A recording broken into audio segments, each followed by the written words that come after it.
middle school, where that's very humbling, to say the least. But absolutely love it. When it comes to swimming, I always say if I can do it, anybody can do it. I couldn't even put my face in the water until I had my first swimming lesson at the age of 21. So thank you. I can kind of see for a second. Just for a second. But yeah, I couldn't even put my face in the water. I was the one who would jump in, nose plugged, and things like that. So if I can learn swimming, anybody can learn how to swim.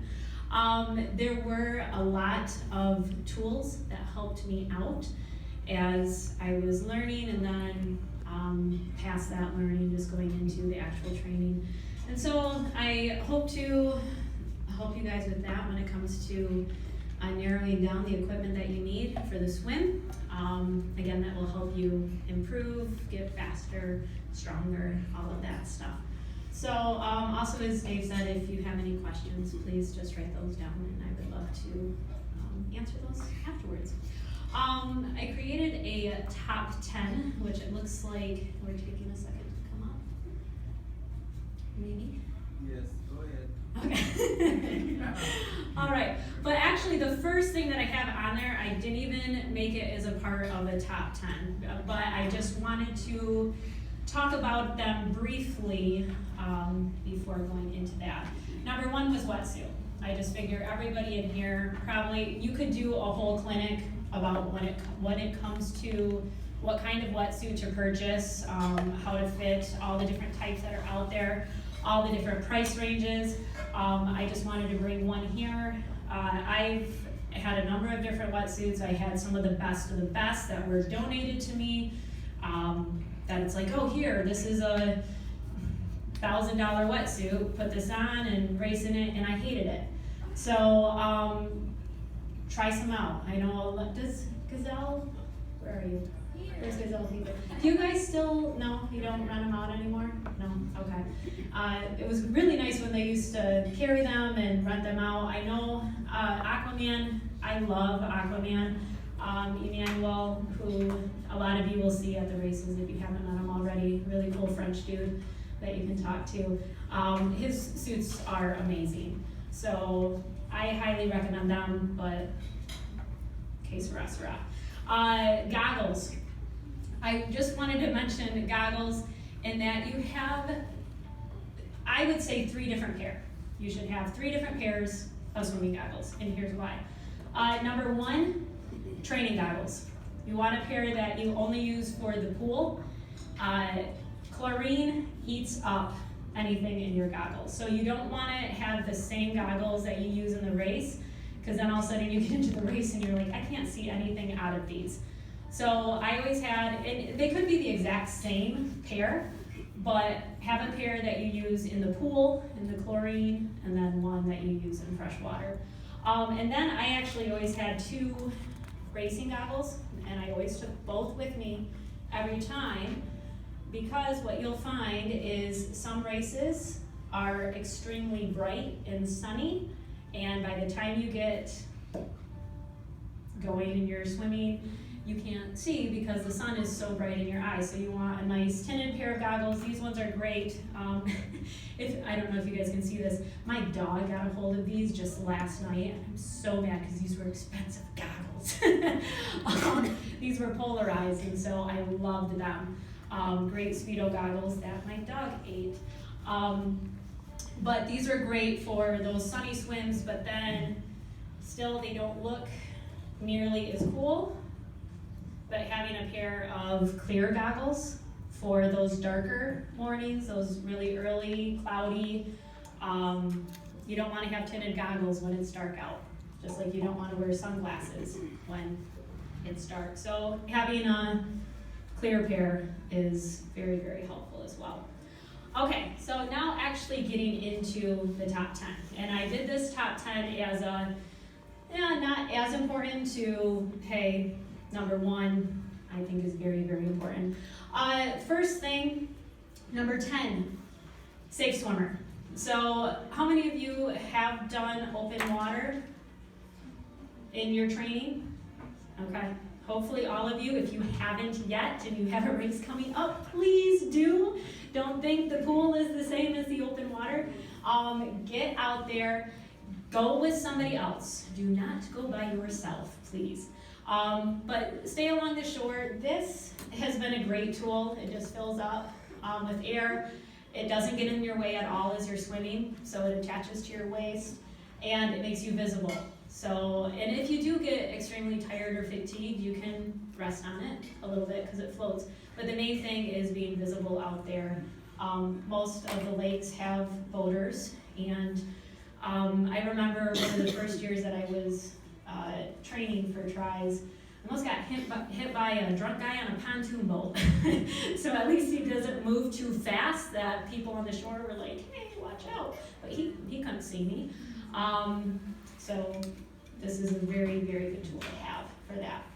Number 9, going into, now this is just fun. Tom, I don't know if we used this when you were in my class. I used to teach or coach a swimming group, and this is the Lane Gainer swim belt. And you can see it's a really long band. This is just fun. Gil, you did it, didn't you? Okay. So what you do with this is it has a belt that you attach around your waist, and then the other end you hook onto the blocks, the swim start blocks. And what you do is you do your little jump start into the water and you swim, and you're going strong, and all of a sudden you come to the end of this rope, this belt. And so the point is, again, it offers a lot of resistance, and to work on really getting your feel in the water and try to pull against that. And so it's kind of fun to use as a competition with other people to see who can get further and keep moving ahead.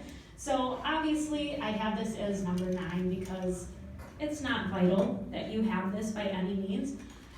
Great tool when you are looking for improving your swim times and, again, getting that feel of the water and moving ahead. And it just adds some variety to your swim workouts. This is also a good, you could use it as more like creating your own endless pool. If you're somewhere and you can't swim, around a lake or something, attach it to the dock and you're swimming in place. That will also be a great way to use that. Number 8. This little thing, tempo trainer, all right? My batteries actually died in this, but this is a wonderful tool to use as well that you can just take it right off the clip here and you can insert it into your swim cap. It's a metronome, okay? So you use this to help you determine, first of all, like what your swim rate should be. Most of you, or a lot of you probably have already heard about, like with running, you want to keep up at about 90 RPMs, 90 strides per minute. Same thing on the bike. Well, it's actually the same thing with the swim. Different stroke rates, that is going to vary depending on how much power you have and the length of your arms, whatnot. There's tons of different books and things that you can get that would help you determine what your swim rate should be, and there's a range that they recommend you to be at. But it's great to help you make sure that you're keeping your swim rate up. A lot of times as swimmers, we tend to kind of just do this little lazy, I'm just out here in the water and I'm just having a good time. That will help you, again, keep your stroke rate up. And then different workouts that you can do with that is you got that metronome going and you just keep going until you can't keep that rhythm anymore. Then you rest. All right, I'm recovered. Now I'm gonna do another interval. I'm gonna keep that stroke rate. And then, okay, I've lost it. Now I'm gonna rest. So again, it adds some variety. And I've actually used this in a race before. This is my second one because the first one I used in a race down in Florida. And I was kind of scared because the lake that we were in, there was alligators. And I just kept on thinking of Peter Pan and the croc, like, oh, he's gonna eat my head and he's gonna walk around going tick, tick, tick, tick. But yeah, I ended up losing it in the muck there, so I had to get another one. But I wanted to try it out in a race just to see if that helped. And it was just, again, a fun tool to use. Number 7, pull buoy. So this is actually a kickboard pull buoy combo, homemade. Okay, so pull buoys, how many of you already have a pull buoy or use one at the pool that you swim at, perhaps? Again, it's a great tool, just right between your legs. Higher up is easier. If you wanted to make it a little bit more complicated, you can go down to your ankles. I kind of learned to swim with a pull buoy, because again, I came from nothing, a background of nothing. So this helped me be able to focus on my arms, stroke rate, things like that, while not having to worry so much about kicking, keeping myself afloat.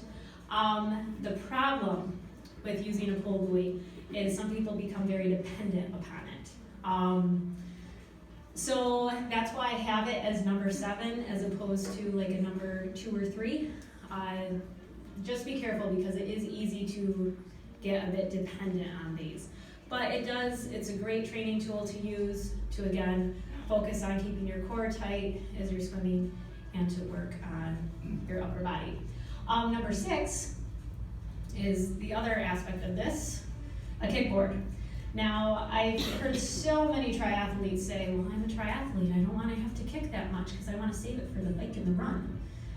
Bull crap. You need to be able to kick. You need to have a strong kick as a swimmer, especially as a triathlete. If you do not do kicking workouts as part of your swim training now, start adding it in. It just, again, having a good, strong kick. If you look at any swimmer, again, kind of, for me, going back, when I first was learning how to swim, it was a lot with this pull buoy, and I got pretty darn good with it. Get into open water, I was lacking that power that all of these swimmers had. I'm just like, why is this? I started swimming with actually East Kentwood's boys swim team. The coach let me jump in, and these little high school boys were kicking my butt. When I had a pull buoy, I could hang with the best of the best. As soon as that was gone, these kids could lap me like nothing. It was their kick. Okay, if you want to get better at swimming, you need to have good kick. You need to have a strong kick. When you are kicking, where's that kick coming from? It's right here. Okay, right in your core, right in your hips. And that's our powerhouse. This is our powerhouse in any sport that we're doing, even on the bike. Even when you're here, if you can't engage your core, you're in trouble. Running, for sure. Anybody watch the Prefontaine movie way back when? See what they talk about with his core? I'm not going to repeat it, but he uses his core. We'll go with that. Some of you know what I'm talking about. But especially with the swim, you need to make sure that you're engaging your core, and that's going to come from your kick. Also, another thing is people rely on their wetsuits a lot, because it's like, oh, your wetsuit almost feels like your pull buoy. When you do that, again, your core is just going, whatever, and I'm just using my arms to swim. Again, you're not going to get faster that way. So, highly, highly recommend, again, you are incorporating kicking, and so have a kickboard, have access to that at your pool.